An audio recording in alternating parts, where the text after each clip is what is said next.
Well, good afternoon, everyone. Thank you so much for coming. It's really nice to see the room packed, as in previous old times. Well, my name is Eduardo Suarez. I'm the head of editorial at the Reuters Institute. As many of you know, our mission is to explore the future of journalism, and part of that is panels like this. I'm really happy to be today sharing this panel with three journalists from great digital-born news organizations in Europe. Not everything that they will say will be applicable to your local contexts, but hopefully some of it will, and we'll try to leave the room with some tips and useful pieces of advice on what to do on reader revenue, membership models, subscriptions, and so on. Before presenting the speakers, 3 data points from the Institute's research that might be useful for our discussion today. The first one is from the Digital News Report last year across a basket of 20 countries where we ask about payment, and when payment for news is widespread, 17% say that they pay for news, but you have to take into account that this varies a lot across countries. The countries represented here, 18% in Denmark and Switzerland, and 14% in Germany, but it's very different. In Norway it's 41%, for example, and in other places it's much less. The second data point, in most countries, most of the people who pay for news only pay for one subscription. And this is very relevant to the discussion because, all these news organizations represented in the table are not legacy newspapers, are not big news organizations. They are much smaller news organizations, and they have to fight, for these paying readers. And third, very important too, persuading younger people to pay remains critical and very difficult, with the average age of the people saying that they pay for news around 50. So, you have to take into account that it's mostly older people who are still paying for news. And this is one of the puzzles, I think, and one of the things that we are going to talk about. So without further ado, I'm going to introduce the speakers. First, on that side of the table, Leon Fryszer from Krautreporter. Just a bit of context, they have 16,000 paying members. They are based in Germany. 12 full-time journalists. They've been profitable from the beginning, so that's a very good sign. And 96% of their revenue comes from readers, so that's pretty impressive. Then you have here Richard Hoechner. He comes from the Swiss outlet Republik. You may remember Republik because they did very well with their crowdfunding when they launched. Now, Republik has around 30,000 paying members. They employ around 30 or 40 full-time journalists. It took 4 years for them to be profitable, and now they might run into a deficit, and we might discuss that later on. Almost all of their income comes from readers too. And here I have Lea Korsgaard. He's the founder and editor-in-chief of Zetland from Denmark. They have 20,000 paying members, and if I remember correctly, it's very similar to the number last year. So that's probably something that we will discuss too. Well, they broke even after 4 years. They employ 23 journalists, 45 in total. Their staff is pretty big, I would say, and 85% of their revenue comes from readers, which again is very impressive, very rare, at least in Europe. Well, thank you all for joining me. The first question for you all, and I want you to be a bit brief about this, is why was your outlet launched, and why do you think it succeeded somehow? Who wants to start? Maybe you, Lea. Yeah. So, thank you for hosting this. Anyway, Zetland was launched in an attempt to use journalism as a force of good.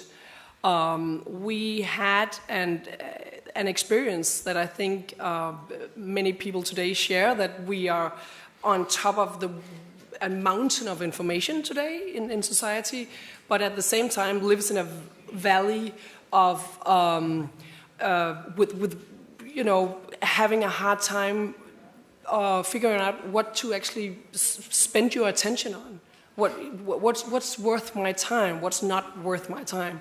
So we wanted to use journalism to become the friend for our members and readers and listeners, to find important stories so that they know that what's going on in the world, and not having to worry about did I miss out on something, or is it really worth my time? So we publish very few stories a day, but we make sure that we try to make it. How many you publish now? A morning brief, a very short morning brief, 2 long-form feature stories. You can read them or you can listen to them, and then a deep dive into the big headline of today in a 20-minute format in the afternoon, and that's it. And as Eduardo said, we have almost 30 journalists, so they have a lot of time spending on each story, which pays off because we can go into that later. But we can see that there's a link between quality and the willingness to pay, which of course shouldn't be a surprise for anyone, but I think it is actually kind of a surprise for some. It's indeed a surprise, at least in some countries. Richard, why did you launch? So we share a lot of the characteristics, like Zetland, to be slower and more concentrated on things in this world that is very fast and light and not very in-depth. But the story of our creation was basically we were a bunch of concerned people. So we had a community before we had the magazine, and we were concerned about the future of media. That was around 2017. The community was loosely connected, around 100 people, thinking about what could be done differently, and it really happened in a moment where the media concentration in Switzerland, where we were based, was really getting worse and worse. And it's also the notion of just putting news online for free. There was also no market for digital subscriptions back then, so we saw big problems coming towards society, and I think we had also a bit of first mover advantage in that sense. But yeah, our product, it's less is more. It's high quality content, and we publish usually 3 to 5 pieces per day, also as audio and as written article. Nice. Leon, you guys have been around for a while, but why did you launch, and why do you think it worked? Yeah, that's super interesting, because I think the time that we launched was very different, and that means that we solved a different problem, I think. When did you launch? What 2014 was the initial moment. And so when Krautreporter was launched, actually my predecessor is here, so you ask him about the founding stories. When Krautreporter was launched, this was the pinnacle of, ad-driven journalism online, right? And we all remember the clickbaity headlines, and we remember what they did to journalism. And I think that was super unsatisfying to many people. And that was the problem that Krautreporter basically launched into. Krautreporter launched with the claim that, I guess nobody ever said that, but it was quoted as journalism is broken and we'll fix it. Nobody ever said that. I will just repeat that from the team. But that made it so successful because that was controversial, right, at the time. And nobody believed in that business model and, people paying for journalism. And so that made it really successful and created just a hype in that moment, I would say. And so the main value proposition that we build on is being ad-free. And then, of course, that lots of stuff follows from that. That means you do deep dive journalism, you do long pieces, you do less journalism. But that's really at the heart of it. Brief follow-up. Has that message been a bit more difficult now that legacy news organizations are not so much into clickbait and they are also asking for subscriptions and so on? Has it become a bit more difficult for you guys? So generally, it's become easier for everybody, and I guess that's a success, right? Everybody is doing that now. For us, of course, that means our sort of comparative advantage in what we do has changed. So Krautreporter has changed into being more about explaining the connections, and into we've really started leaning into like slow news and doing more like background stuff. And but yeah, for sure, like our value proposition has been taken up by others in Germany, and it's a very dense media market, right? And so that is a change for sure. But I mean, it's bad for us, it's good for the world. I don't know, you don't ask me. I think Richard was going to say something. I wanted to add something to this. We're really living in an age of subscriptions. That was quite different, or it has evolved quite a bit in the last years. So I don't know how many digital subscriptions you have, but there's like Netflix, there's Disney Plus, and so many platforms that ask for regular money, and the people are, it's you have a limited budget. So where do you put your money in? And I mean also, competition has changed drastically, and but it's also like a new generation of how to do news. Yeah. Can I ask something? Sure. I share that experience that competition is really fierce, which is good for society, right? In our case, audio has been and still is a really big thing. So, for instance, the huge public broadcasting company going way more into podcasting that has been, they get free money from the state, we don't. So the competition is fierce, but still, Nick is here. Nick, your colleague from Reuters, who knows more or less everything about news fatigue and the experience of so many people still have that feeling of, oh, the news is not for me. I get tired of it. It depresses me. It's done for someone else. Maybe actually an older guy, Bill more than 50 years old. So that's still a thing. So I think the problem is still there. Yeah, and we'll have more on news avoidance, by the way, on our digital news report that will be published on 14th of June, so stay tuned. Next question I wanted to ask you guys, because obviously there are so many reader revenue models, and I'm sure that you have think a lot about the one that you have on your publications, if it's like a harder paywall, or if it's just free to read, or the different kind of models that you may have tried. How have you made those decisions, and how had you tweaked them throughout the years? Well, we basically copied or stole, if you prefer, the model that the correspondent was so brilliantly invented, actually, some years ago, that you never meet a paywall. But if you're not a member, you're not able to access our app or use the full content. But you can, if you meet an article on social media that a member shared, then you can read that article. And then we tell you, someone else paid for this. So you might want to consider to become a member yourself. And that model has worked. We never changed it. Although we have a problem actually right now, because our app, our technology is really a huge part of the product, and also the audio versions.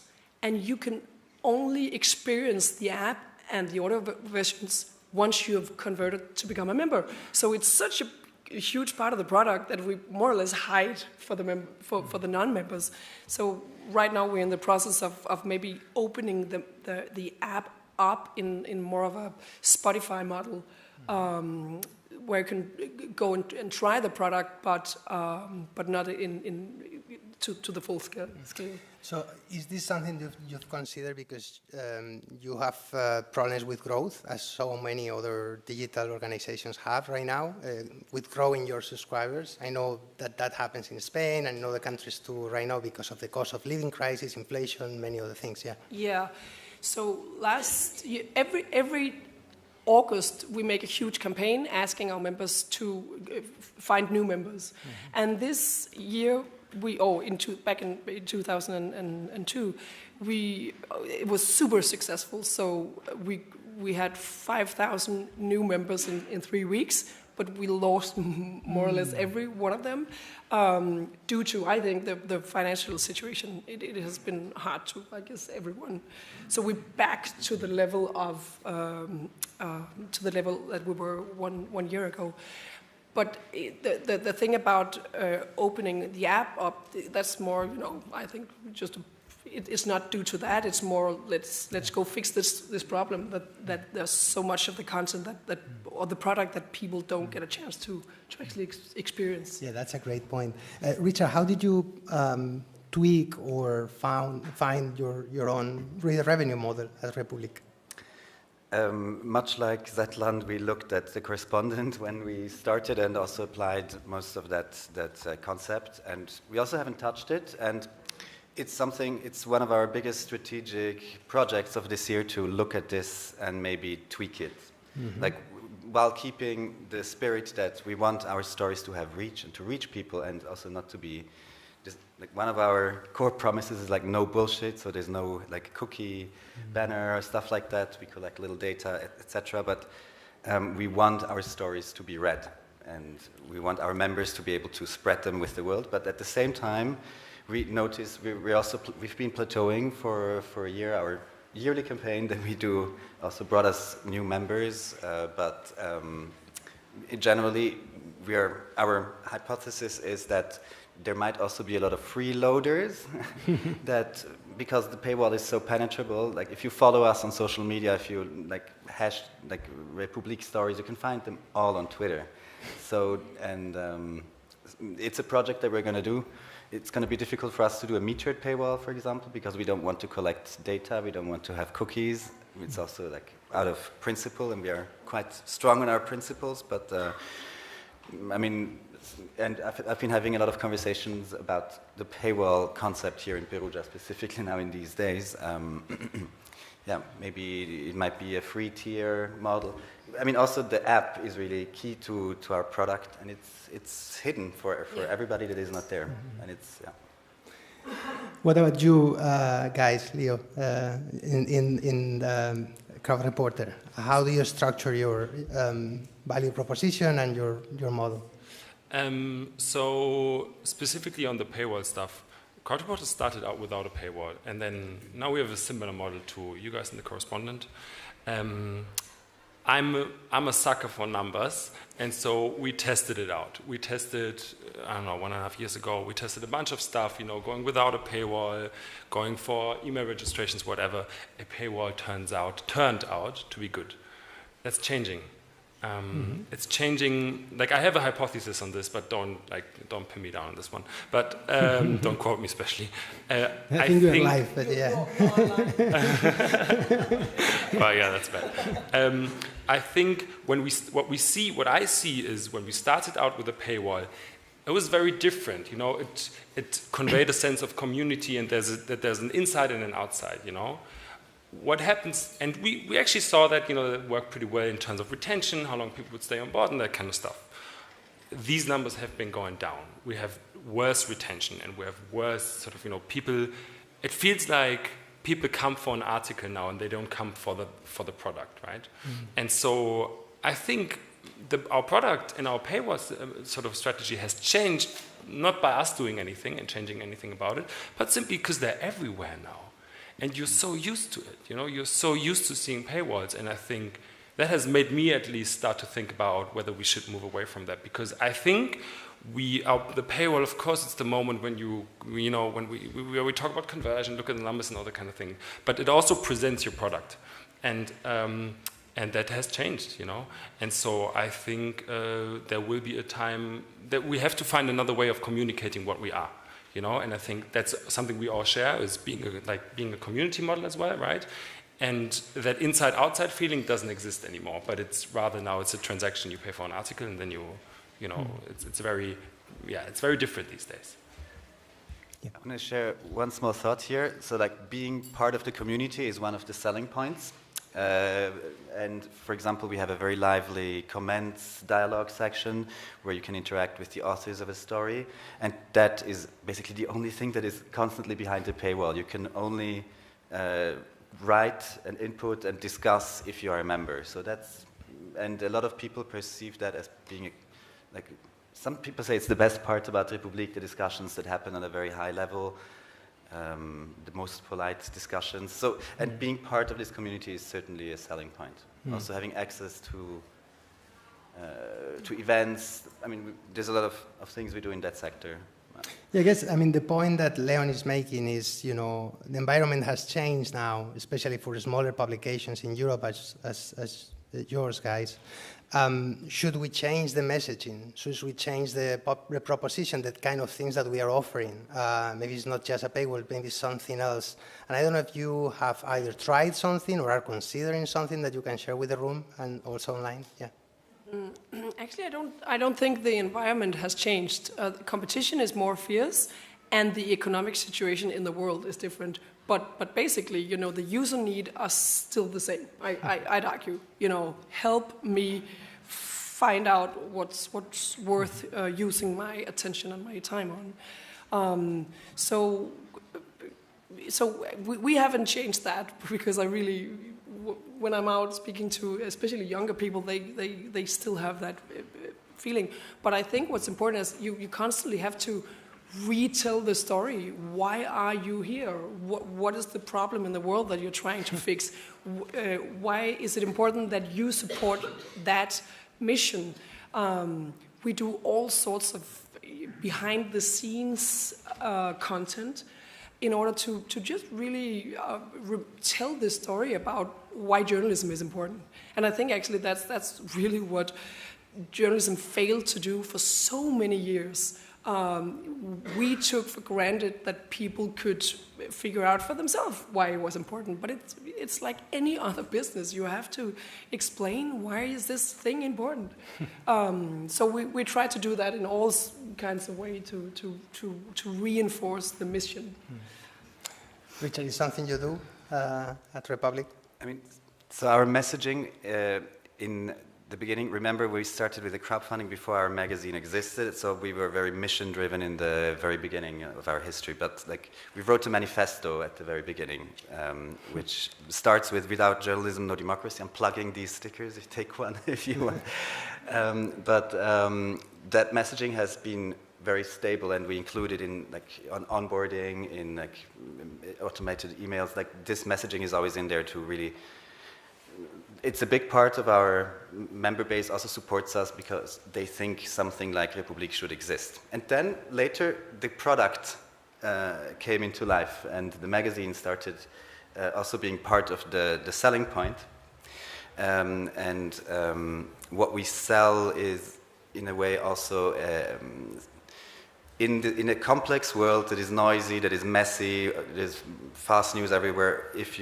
If you're a member here, it's a service. It digests this, it concentrates it, and we came up with it like a product promise, but it's something that we always have also in our head. If you're a member, you're informed about the most important topics, and some you're a thought leader, but you have a clear head so that you can take better decisions. But in the end, it also comes back to our manifesto.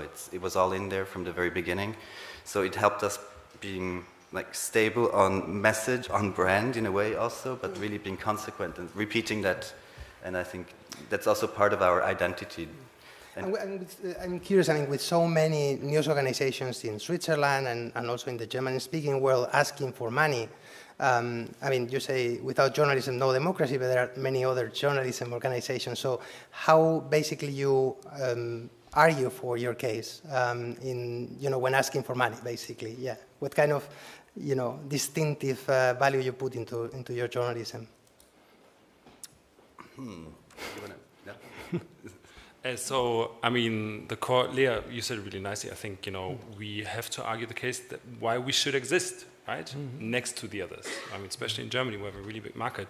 And so, for us, we really lean into explaining the connections, as I said earlier, but also that we're structurally different, that we are owned by our readers, right? And that makes a big difference because, whenever you're in a moment of crisis and you don't know, like sometimes you lose sight of, what you want to stand for, that's the root of what we are, right? That will always differentiate us, even if, everybody else becomes, becomes us, or you know, is also leans into slow news or that kind of thing. You know, we will always be, you know, owned by our members, and that changes a lot. I think that's like the one thing that we will, you know, whatever happens, we can come back to that. I think that for us that's true. For you guys, that's also control.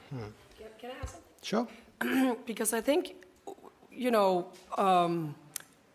being mission-driven and tell about the mission, I think it is important, at least if you're member-based, but also making a different product. You know, we're not selling the same cans on the shelves as maybe they sometimes look a little like the rest of the products out there, but it's different, and you have to explain that. And in our case, I think it's different in 3 different ways. No, let me rephrase that. If you look upon the kind of media that people are willing to pay for and use today, it's media that are highly driven by personalities, if you go on Instagram or TikTok, for instance. So we want personalities as media users. Also, we want media that is designed to my needs. Netflix knows that I like transatlantic. It just miraculously figured that out, right? So built for my need, and the last thing is I want to participate. You know, video games, stuff like that is booming. And like Rasmus, again from Reuters, said to me recently, you know, it's interesting. Most news sites are not driven by personalities. They are not built for your need, and they don't give you an opportunity to participate. And we actually try to do those 3 things, like push personalities, our journalists, in front of the product, build the technology so it's built for your need, your use, and then let them participate. And you know, that's something that you have to build into the messaging, how that is going to happen. Otherwise, people will just think, oh, it's the same old journalism. That's true. I think Richard wanted to say something before, maybe? Yeah. I just said, I mean, I don't want to be Captain Obvious, but like being in the business with readers is really helpful to have this profile. You're not doing your job to please advertising clients. So being ad-free just increases also your credibility and in your messaging. It's like, what is your business? It's journalism. Yeah. That's true, yeah. I was going to ask, I mean, there's going to be a... Just jump in, because I think that what Lea said is a really important distinction, right? You have to, at some point, decide, I think for every membership model, there's a transition where you often start with a mission, and then you have to figure out, you know, how your product will be different, you know? And that's, for every membership model I've seen, that has meant maturing. And that's an important point to get to. Yeah, totally. I was going to ask about, I mean, obviously most of your revenue comes from members, and that gives you some freedom from advertisers, from big companies and so on. But I wanted to ask you about the pressures from members and from readers, because, you know, I know from my native Spain and from other countries that sometimes readers can be quite annoying, you know, when pushing for the kind of content that they want to see, for the, you know, for the organization to support the politicians that they like, sometimes even denying war crimes, and as we're seeing sometimes for some Spanish publications, for example, in Spain and in Latin America.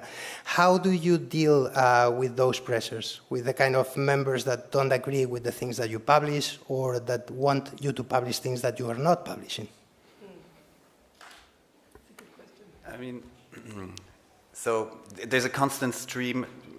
Basically, what sets us apart from other media is also that we are in a constant dialogue with our audience, with our members. And if you want to put more energy or more money, or what, you can become a closer part of the community, and you can go closer to the core of the community. But in general, and there are paths designed how you can do that. You can become a beta tester if you want to do stuff like that. But if you want to input ideas for content or for like critiques, there's a constant stream that goes somewhere. But we are also really stressing the point that our newsroom is independent, and it's an editorial decision what topics we pick.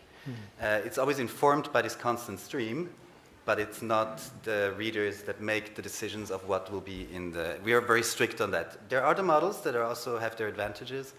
However, we are very inclusive in the community is the business side. So our magazine is also owned by the readers and the team, the founding team. So they have a very important seat at the table all the time, and this forces us to be really transparent to our readers. We have to explain what we spent the money for. We are accountable. Our members, once a year, they have to vote on whether we did a good closing of the books. They have to accept our yearly report because of the cooperative structure that we have. So there is a big side here where we involve the readers very closely. That's a very good point. Leon, you want to say? Well, Lea, yeah, sorry. Two similar names. Yeah. How do we do that? Actually, I think sometimes it's the opposite in our case. There's a user need for challenge my worldview. Give me something that I didn't think I needed. Challenge my perception of the world. So it's actually the opposite. I think they're like, I know this, but give me something that shocks me.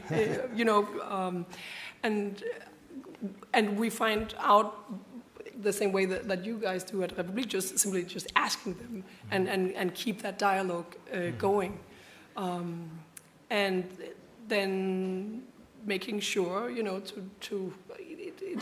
like Republik. It's not up to our members to decide which stories we are to publish. In fact, they are paying us to do that job. Yeah, Leon, sorry. I can only agree with what you guys said. I want to add, because you specifically asked about people who don't like what you're doing, right? And that's an issue. You get those emails, right? We get those about writing in gender-neutral language. Get a lot of those, and because also we have old subscribers and they don't like that. You can't be afraid to lose people. I say that from a comfortable position, of course, but you can't be afraid of doing that, and you've got to be uncomfortable in some sense. That's tough sometimes, but I think it usually helps, and if there's one person that complains about something, there'll be 50 who don't, write you an email, but who like your standpoint. The toughest thing, I think, is just the nitty-gritty task of answering, right? And that's a task, and that's a team task, and that makes, I think, our models a bit more involved in terms of work compared to, subscriptions, because our editors have the job of answering. We're also personality-centered, and so you get an email, you answer to that email. And good things can come from that, you get snarky emails, but the second email will be good. But that's work to do. And it's, community membership models are not models for people who don't want to answer to read emails. That's for sure. But if you do that, I think it can pay off. Yeah, I think it can really, but it's, I don't know, I have 10 open emails from members, so don't ask me, but it's, I think it's that little task of answering that helps, and then it often flips the conversation, somebody's angry, and then you reply with a polite email, and then they will realize you're a human being, and you're doing a job, and then they stay a member forever, hopefully, I don't know, but yeah. Yeah, that's a really good point. Well, we'll open it up very soon, so prepare your questions, but final question from me, we discussed at the beginning the cost of living crisis, inflation, all the economic problems right now. Is there anything that you've done that has been successful in terms of countering that? It might be any offers or any changing or any tweaking in the messaging or in the product itself. We have invested heavily in the product, even though, despite the economic situation, just invested heavily, more journalists, more quality, better content, and I think that's why we haven't declined, but still on the same level as last year, which is. But the jury is still out. If the economic situation continues, then let's talk about this next year. Yeah, staying the same is a triumph as the situation is now. What about you guys, Richard or Leon? Yeah. I mean, it gets more difficult to sell. We see that. Switzerland doesn't have such a high inflation, but I think it's more also the market is changing, all these subscriptions that people have. So, I mean, more competition, this combination is difficult. So, but I mean, specifically to the cost part also, we've had like flexible pricing from the very beginning. So you could just pick, if the price is too high, you could always pay as much as you could. And it's been like a loophole that we built in on purpose to make it accessible to more people. You don't ask for proof? Or we ask to give a little like reason why, and we read them, and they're really moving. Sure. But it's been there for a long, like since the very beginning, and we want to keep it that way. And we've also started experimenting with the flexibility in the pricing with campaigns, and seen very good results. So we had a member campaign earlier this year that brought us 3,500 new paying members, and the thing was really. We built a slider where you could pick your price. There were some incentives, but it was a very simple thing. And we were really curious to see what would the average price be. So we sold subscriptions from 5 Swiss francs to 500 Swiss francs. Some actually paid a lot for this promotion, but they decided to pay more. And the most paid price was like exactly half of the normal price. Yeah. Wow, so that's really impressive. Krautreporter? I don't think I can claim I have an answer on this, honestly. We've definitely taken a hit in the last couple of months. We're not yet at a point where we know how to, because we just had cancellations, and so we're yet at a point where we have a good answer. There's stuff we explore. We definitely see that, like running a campaign as we're doing right now, it helps people stay on board more, because you retell your story and people understand your messaging. I think there is, like, when we'll also try to just honestly answer it in a classical marketing sense, where we try to maybe give people reductions, but also try to do collaborations. I mean, that's what I see what others do, collaborations with other magazines, and try to make it a bundle. And these marketing answers also work for membership, if it's done the right way, I think. And so we'll try to go into that direction as well. Because you got to stay on the menu for people, right? You got to stay in their budget. Right? Yeah, that's nice. Well, we'll open this up to the room. Any questions for the panel? I think there's a question here. Wait, because someone is going to go with a microphone, I think. Perhaps. I think it's coming. No? Well, it was there anyway. Well, it's good. Go ahead. No worries, it's fine. We'll go there later. Okay. Good. My question's about advertising. You've all said you don't take advertising. That's correct, yeah. And my newspaper also doesn't take advertising. But I'm beginning to wonder whether it's more of an issue for journalists than it is for readers. And I wondered if any of you, given that the economy is getting harder, the game is getting harder, are you having the conversations about, well, why don't we take advertising? Because I am. That's a great question, yeah. I mean, it's a good question. I think there's two questions to this, two answers. One is, I think it's really hard to be in the focus business and run ads. And that we sell focus, an opportunity to focus your energy, and that's hard with, trying to bombard you with ads at the same time. So that's just something intertwined in the mission that makes it difficult, I think. And the other thing is, Denmark is a small market, so you don't become a millionaire running ads, right? Any others, very quick? Yeah. Let me add, actually. So for us, that won't be possible to run ads, right? Because it's it's our founding reason. I think my answer goes into the same direction as Lea's. It can, advertisement can fit your product, right? If you run, employer-focused magazine, or like a local newspaper, then advertisement can be super useful for you, right? I mean, if you, I have a friend who works for a magazine that does that reports on law and the Constitution, that kind of stuff. They run job ads for lawyers. That is so useful for their readers, right? And so that's a good thing to do. We make general interest. all advertisement we will do is probably not too useful, I think. I'll be very brief on this. Can you hear me? So no ads also for us. It's not something, I mean, it's part of our core identity. Identity is a strong part of our of Republik, and I don't see how that could go well with the community. And also, yeah, focus, credibility, etc. We do advertise for ourselves though, and it's also a bit like a bit of a mindfuck in some ways, to be honest. But, I mean, but it also doesn't. We have a big emphasis on meta reporting about our business, about our journalism, which is a constant stream as well. It doesn't look like advertising, but I mean, it's really like telling your story, telling the story behind. Yeah. Yes, that's a good point. Question there. Yeah, I work for the French equivalent of your medias, and I'm fascinated by the fact that Les Jours.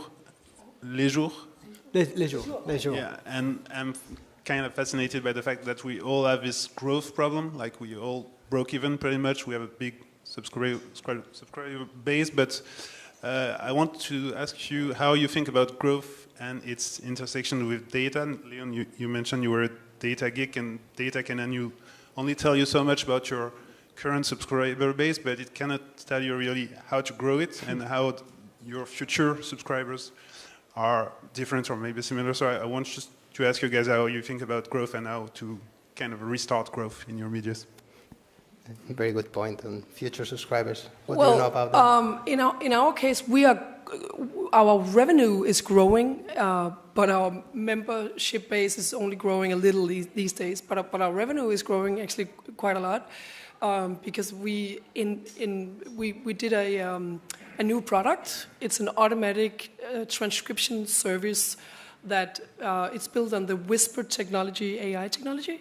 And it's very good. And it's actually built for journalists. So, and I have vouchers. So come up. I'm a user, and I can say it's really, really good. Yeah.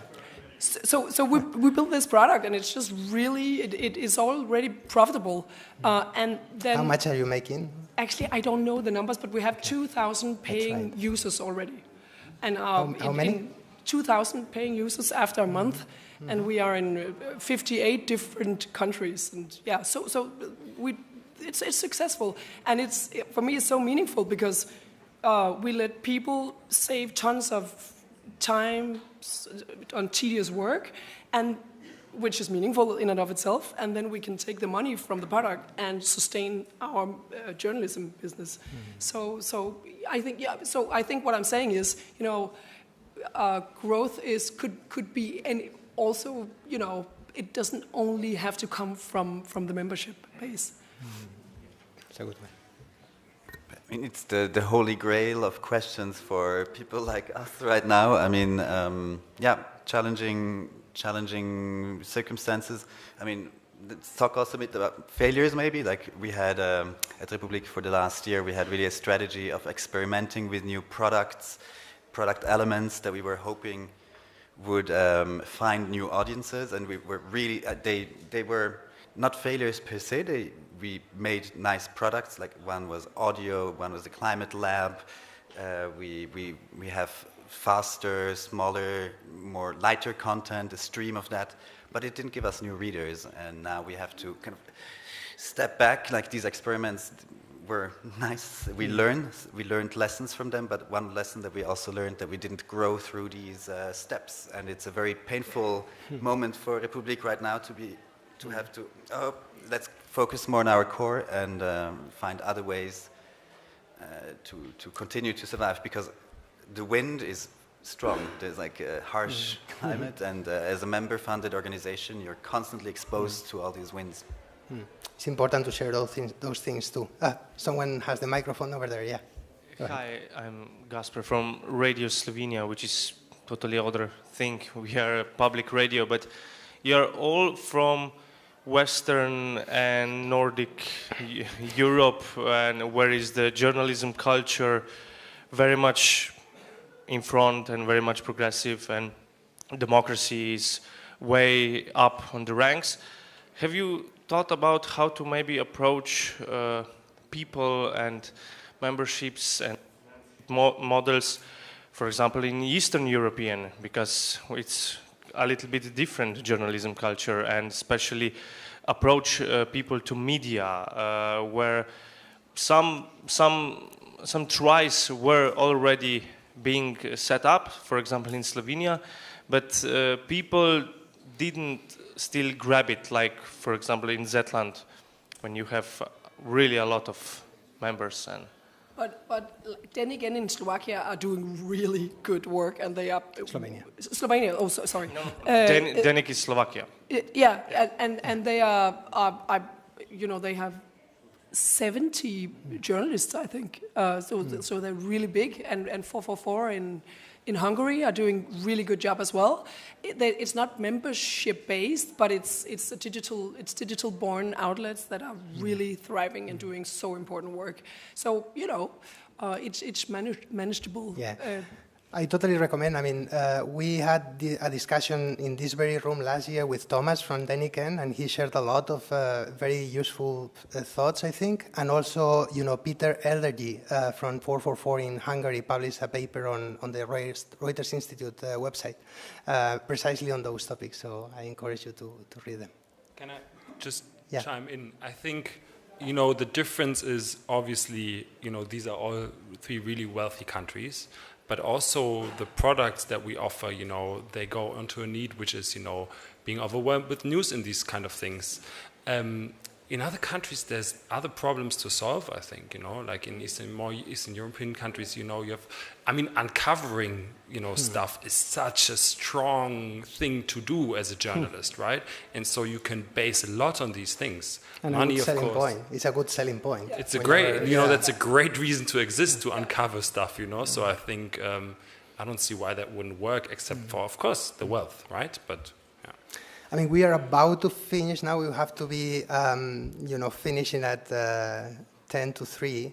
So I want you to share very, very briefly, but, hopefully, very pointedly, one thing that you wish you had known about membership before you started, because you are all, leading startups, and it is a very tough fight.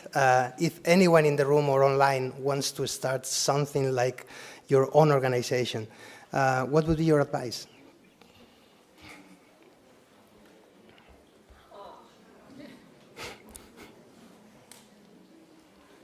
Yeah, my advice is take technology super, super serious. Technology has to be a core part of a media. It's not something that comes beyond, besides the product. It's not, you don't have content and then you have technology. It's in the product is technology and journalism. And I think that we got that right from the beginning, like really just heavily investing in skilled digital developers, and then just take the business side super serious as well. There was a clever man who once told me, you can screw your idealism if you can't sustain it financially, and he was really right.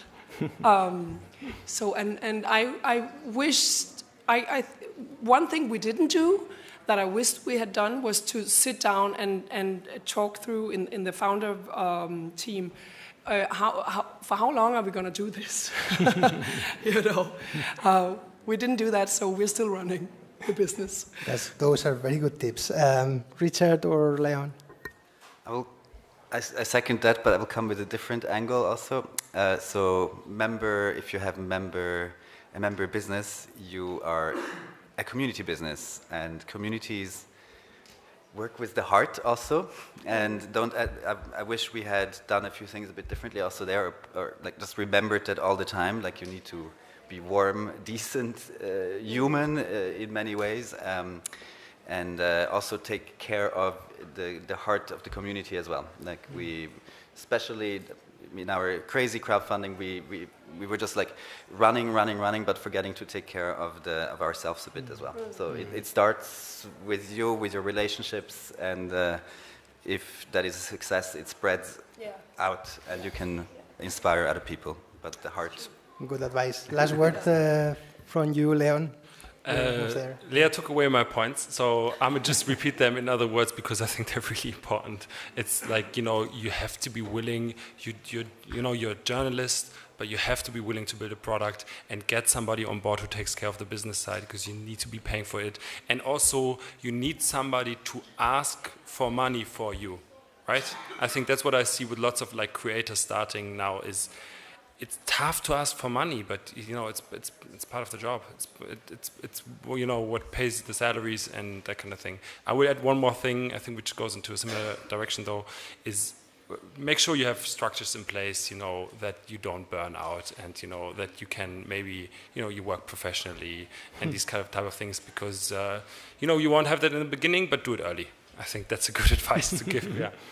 Yeah, well, thank you so much for all your very good tips. I hope that everyone feels as inspired as I feel right now. And if you want to talk to the speakers, I'm sure that they can, you know, answer any questions that you may have.